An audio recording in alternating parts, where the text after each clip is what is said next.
বিকেলবেলা পরিবারের সবাই মিলে গেলাম ভাইরাল গিলা গাছ দেখতে। আর গিলা গাছটা কোন জায়গায় অবস্থিত সেগুলো আজকে আপনাদের সাথে শেয়ার করব। সো হ্যালো এভরিওয়ান, আসসালামু আলাইকুম। সবাই কেমন আছেন? এই তো আলহামদুলিল্লাহ, আপনাদের দোয়ায় আমরা অনেক বেশি ভালো আছি। বিকেলবেলা হুট করে আমার চাচি ভাসতে বলতেছিল যে চলো ভাইরাল গিলা গাছ দেখে আসি। আর গিলা গাছ যেহেতু আমাদের বাসার পাশে, পরিবারের সাথে কোথাও ঘুরতে যাওয়ার মজাই আলাদা। আর আজকের আকাশটাও অনেক সুন্দর ছিল মাশাআল্লাহ। আর এইদিকে ধান লাগার মৌসুমও শুরু হয়ে গেছে, সবাই ধান লাগার কাজেই ব্যস্ত। আর আমাদের বাসা থেকে শালবাগান হেঁটে গেলে 10 মিনিট টাইম লাগে। আমরা সবাই মিলে হেঁটেই যাচ্ছিলাম। আর এই শালবাগানের মধ্যে বিশাল বড় একটা মাঠ, বেশ ভালোই লাগতেছিল। এখানে ছেলেরা খেলতেছিল। আর এই শালবাগানটা কিন্তু অনেক সুন্দর, আপনারা চাইলে এখানে পিকনিকেও আসতে পারেন। শালবাগানের মাঝখানে 3 রাস্তার মোড়, আর মোড়ের পাশে ছোট্ট একটা বাড়ি, কি যে সুন্দর লাগতেছিল। যেহেতু এখন বর্ষাকাল চলতেছে, সেই জন্য সব গাছেরই নতুন পাতা বের হয়েছে, সেই জন্য আরো বেশি ভালো লাগতেছে। আর এইদিকে তো আমার ভাস্তি পিক উঠাতেই ব্যস্ত,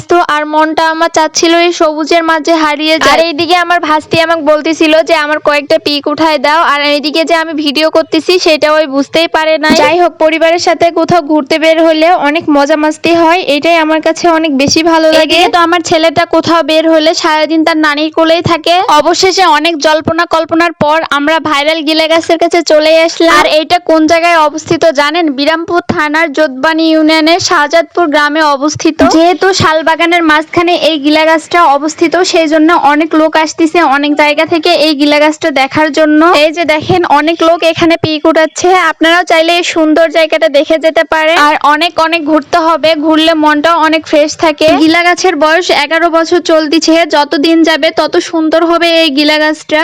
আর এই গাছের ফলের নামই হচ্ছে গিলা। আর গিলা খেতে কিন্তু অনেক সুস্বাদু, আপনারা চাইলে মাংস দিয়েও রান্না করতে পারেন। আমি তো মাংস দিয়েই খেয়েছিলাম, অনেক মজা লাগছে আমার কাছে। কিছুটা তিতা রকমের, আপনারা চাইলে এখান থেকে নিয়ে গিয়ে রান্না করে খেতে পারেন। এই যে সেই গিলা, যেহেতু এটা এখন কাঁচা, এটা খাওয়া যাবে না, এটা যখন পাকে যাবে তখন খেতে পারবেন আপনারা। আর এই গিলা পাকার সময় হচ্ছে ফাল্গুন মাসের দিকে। আর এই গিলার গাছ শালের গাছের সঙ্গে লেগে গেছে লতা পাতা। কোনো বাচ্চা যদি চায় যে আমি এটার উপর দিয়ে হেঁটে যাব, তাহলে হেঁটে যেতে পারবে, কোনো সমস্যাই হবে না। যাই হোক, আজকে আমাদের ঘোরাঘুরি করা শেষ, এখন আমরা বাসায় চলে যাব। যাই হোক, বাসায় যাওয়ার পথে এই ছাগলের বাচ্চার সঙ্গে দেখা, কি সুন্দর করে ঘাস খাচ্ছিল মাশাআল্লাহ। তো একটু বেশি পশু পাখি পছন্দ করি, সেই জন্য আমার ছেলেটা হইছে আমার মতন, সেও পছন্দ করে অনেক। দেখো রাস্তাটা দেখতে কত সুন্দর লাগতেছে, তাই না? আর আমার সেই ছোট্ট ভাইটা সাইকেল চালাতে পারে না, সে নিচ থেকে এরকম করে সাইকেল চালায়। এদিকে তো আমার ভাস্তি হাঁটতে হাঁটতে ক্লান্ত হয়ে গেছে, এদিকে আমিও ক্লান্ত হয়ে গেছি। এর ভিডিওটা এখানেই শেষ করতেছি। আমার ভিডিও আপনাদের কাছে কেমন লাগে অবশ্যই কমেন্ট করে জানাবেন। আর যদি ভালো লাগে অবশ্যই লাইক কমেন্ট শেয়ার করবেন। আল্লাহ হাফেজ।